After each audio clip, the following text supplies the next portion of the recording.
1980 ശേഷമുള്ള കല്യാണങ്ങൾ നിങ്ങൾക്ക് ഓർമ്മ വരുന്നുണ്ടോ? ഓർക്കാം നിങ്ങൾക്ക്. ഇതുപോലെ നാച്ചുറലായിട്ടുള്ള വാഴ ഇലയിൽ ഇങ്ങനെ നെയ്ച്ചോറ് കച്ചമ്പറൊക്കെ വിളമ്പിയിട്ട് നമുക്ക് കഴിക്കാം. ആ പഴയ ഓർമ്മയിലേക്ക് നമ്മുടെ ചിന്തകളും മനസ്സുകളൊക്കെ കൊണ്ടെത്തിക്കാൻ വേണ്ടി. പഴയ രുചിയും കോലവും ഭാവവും ഒക്കെ എന്നും നമ്മളെ വല്ലാണ്ട് മിസ് ചെയ്യുന്നുണ്ട്. ബിസ്മില്ലാഹിർ റഹ്മാനിർ റഹീം. മദ്രസ വിട്ടിട്ട് ഞായറാഴ്ചകളിൽ കൂടുതൽ കല്യാണം കിട്ടിയവരൊക്കെ ഉണ്ടാവില്ലേ? കുളിച്ചൊരുങ്ങി നേരെ കല്യാണപ്പുരയിലേക്ക് പോകും. ചോറൊക്കെ കഴിച്ചതിന് ശേഷം നമ്മൾക്കൊരു റോജാപ്പാക്ക് കിട്ടും.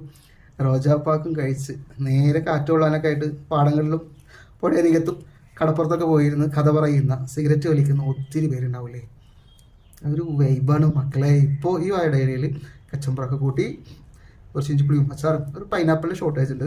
അത് നിങ്ങളായിട്ടൊന്ന് എത്തിയാൽ മതിയിട്ടാണ്. ബിസ്മില്ലാഹിർ റഹ്മാനിർ റഹീം. ഇതിങ്ങനെ കഴിച്ച് തിന്നുമ്പോൾ ഉള്ള ഒരു ഓർമ്മ നൊസ്റ്റാൾജിയ.